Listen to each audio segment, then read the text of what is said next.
तर पुढची बातमी पाहूया। लासलगावमधून बातमी आहे। प्रहारचे गणेश निंबाळकर यांनी कांदा एक्सप्रेस रोखून धरलेली आहे। रॅकमध्ये सडका आणि खराब कांदा पाठवला जात असल्याचा आरोप करत एनसीसीएफच्या अधिकाऱ्यांना त्यांनी धारेवर धरलं। लासलगावमध्ये कांदा एक्सप्रेस अडवण्यात आलेली आहे। प्रहारच्या वतीने ही एक्सप्रेस अडवण्यात आलेली आहे आणि आरोप करण्यात आलेला आहे रॅकमध्ये सडका आणि खराब कांदा पाठवला जात असल्याचा। ही कांदा एक्सप्रेस सध्या विविध भागांमध्ये पाठवली जाते। लासलगावमधून रेल्वेच्या मार्फत कांदा पाठवला जातोय, मात्र लासलगावमध्ये ही कांदा एक्सप्रेस प्रहारच्या कार्यकर्त्यांनी अडवलेली आहे। खराब आणि सडका कांदा पाठवला जात असल्याचा आरोप करत ही एक्सप्रेस अडवण्यात आल्याचं सांगितलं जातंय।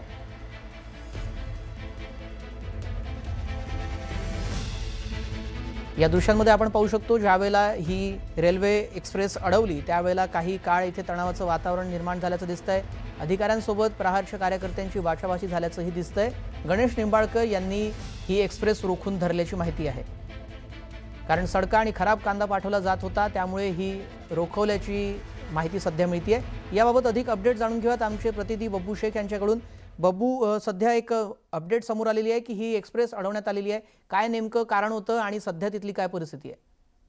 श्रेयस, गेल्या 2 दिवसापासून ही जी कांदा एक्सप्रेस आहे इथे थांबलेली आहे। म्हणजे त्याच्यात कांदा भरण्याचं काम सुरू आहे लासलगाव स्टेशनवर, आणि आता त्याचे पूर्ण रॅक तयार झालेले आहे। कांदा भरण्याची प्रक्रिया पूर्ण झालेली आहे आणि आता ते ट्रेन नारळ फोडून पुढे म्हणजे इथून सुटण्याच्या मार्गावर असताना प्रहार संघटनेचे गणेश निंबाळकर हे अचानक इथे दाखल झाले आणि त्यांनी ही ट्रेन रोखून धरलेली आहे। ते म्हणतायत की हा जो कांदा आहे तो सडका कांदा आहे, चांगला कांदा एनसीसी पण नाफेडने खरेदी केला नाही, सडका कांदा खरेदी केला आहे। जर ही रॅक दिल्लीला गेली तर तिथे कांद्याचे भाव पडतील, इथे शेतकऱ्यांचं नुकसान होईल आणि त्याच्यामुळे त्यांनी आता जी ट्रेन आहे ती रोखून धरलेली आहे। पोलीस आरपीएफचे घटनास्थळी दाखल झालेले आहे, ते त्यांना हटवण्याचा प्रयत्न करतायत, मात्र गणेश निंबाळकर ऐकण्याच्या मनस्थितीत नाहीये।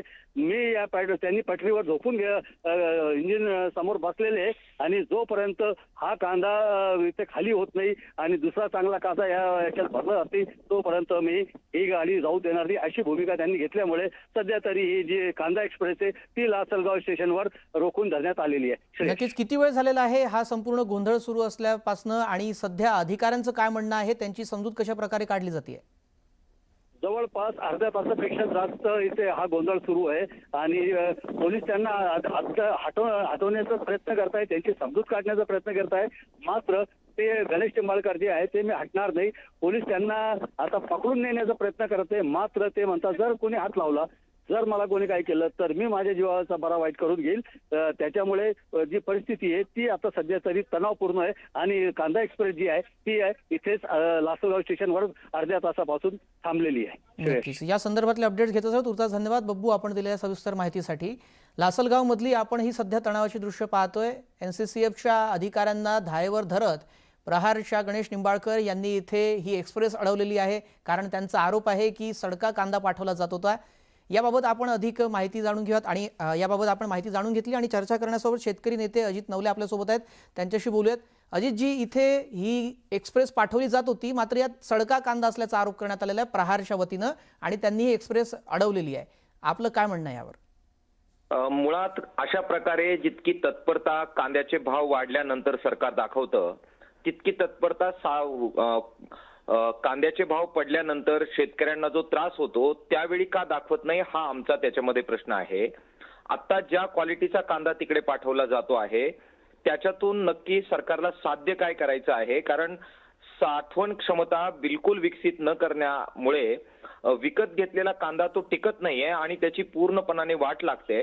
त्याच्यामुळे अशा प्रकारच्या तत्कालीन उपायांनी आणखीन समस्या वाढणार आहे आणि म्हणून आमचं म्हणणं असं आहे की कांद्याच्या बाबत ज्या समित्या 3 वेळा नेमण्यात आलेल्या होत्या, त्याच्यामध्ये पाशा पटेल समिती होती, तिचा अहवाल अजून आलेला नाहीये, त्यानंतर एक समिती नेमली, तिचा अहवाल आलेला नाहीये। दीर्घकालीन उपाय न करता अशा प्रकारचे थिगळ लावणं हे सरकारनं थांबवलं पाहिजे, ही शेतकऱ्यांची भावना आहे। नक्कीच धन्यवाद। आपण या संदर्भात बातचीत केली न्यूज 18 मराठी सोबत। याच बाबत आपल्यासोबत बोलण्यासाठी माजी खासदार आणि शेतकरी नेते राजू शेट्टी देखील आहेत। राजू शेट्टीजी, आता इथे लासलगावमध्ये ही कांदा एक्सप्रेस जाण्यासाठी तयारच होती, तेवढ्यामध्ये प्रहारच्या वतीनं ती अडवण्यात आलेली आहे आणि आरोप करण्यात आलेला आहे हा सडका कांदा होता जो पाठवला जात होता। आपलं काय म्हणणं आहे? एक तर कांदा खरेदी करत असताना व्यापाऱ्यांचा खरेदी केला, त्याच्यामध्ये प्रचंड भ्रष्टाचार झाला, वशिलेबाजी केली आणि निकृष्ट दर्जाचा कांदा खरेदी केला आणि शेतकऱ्याचा कांदा मात्र खरेदी केला नाही.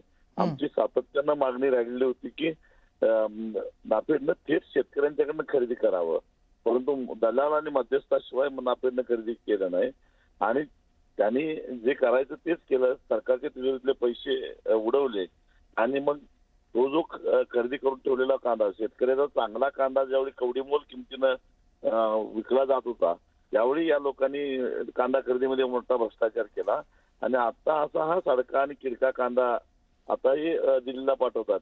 म्हणजे एक प्रकारे शेतकऱ्यांना बदनाम करण्याचं जे कारस्थान आहे, याच्यामध्ये सरकारचं कुठलंही नियोजन दिसत नाही, भ्रष्टाचारावर नियंत्रण नाही, शेतकऱ्यांच्या नावानं तिजोरी लुटायची आणि शेतकऱ्यांना वाऱ्यावर सोडायचं, असेच धंदे आजपर्यंत या सगळ्या यंत्रणांनी केलेला आहे. नक्कीच ही कांदा एक्सप्रेस अडवून जी भूमिका इथे प्रहारनं घेतलेली आहे त्याला तुमचं समर्थन असणार? तर त्यांनी हा सगळा भ्रष्टाचार बाहेर काढलेला आहे, त्यामुळे त्यांनी भूमिका योग्यच घेतलेली आहे असं मला वाटतं. नक्कीच. धन्यवाद. आपण या संदर्भात न्यूज 18 मराठीशी बोललात आणि आपली भूमिका स्पष्ट केली. कहाँ आए आप? यहाँ पर खड़ा हुआ गोडाउन है, सब चांदोड़ में है, देवड़ा में है, कड़वन में, कहाँ पर गए? यहाँ निपाड़ में है, बिंचूर में। अरे डिटेल कितनी शेयर करने की? तुम्हारे ऑफिस में जाके सब डिटेल शेयर किया और यहाँ ट्रेन भर के जा रही है सड़े हुए प्याज की। अरे काय के कमाल के ऑफिसर है, कितना पड़े हो आप? सड़े हुए के लिए। अरे तुम्हारी वजह से किसान आत्महत्या करा, क्यों हाथ नहीं लगाने का? क्यों नहीं लगाने का हाथ? साले हमारे कष्ट का प्याज है और आप सड़े हुए प्याज को लेके जा रहे हैं। पूरा सड़ा हुआ ट्रेन है, सड़ा हुआ ट्रेन है, सड़ा हुआ ट्रेन है पूरा क्या पूरा। हाँ बोलिए, फांसी में दे दीजिए, दे दीजिए फांसी में। अरे सीनियर हम, अरे आपके सीनियर के साथ बदतमीजी हुए, हमारे लाइफ के साथ बदतमीजी कर रहे हो। सड़े हुए प्याज के लिए ट्रेन, सड़े हुए प्याज के लिए ट्रेन, काय का कंसर्न है, सब लिख के दिया है तहसीलदार के पास, कलेक्टर के पास, कौन होता है उसके ऊपर? क्या CWC स्टोर है? दिखाइए, चलो आइए प्याज दिखाइए, चलो प्याज दिखाइए। अरे मैंने हाथ ही पकड़ा कुछ और, चलिए प्याज दिखाइए, चलिए प्याज दिखाइए। अरे CWC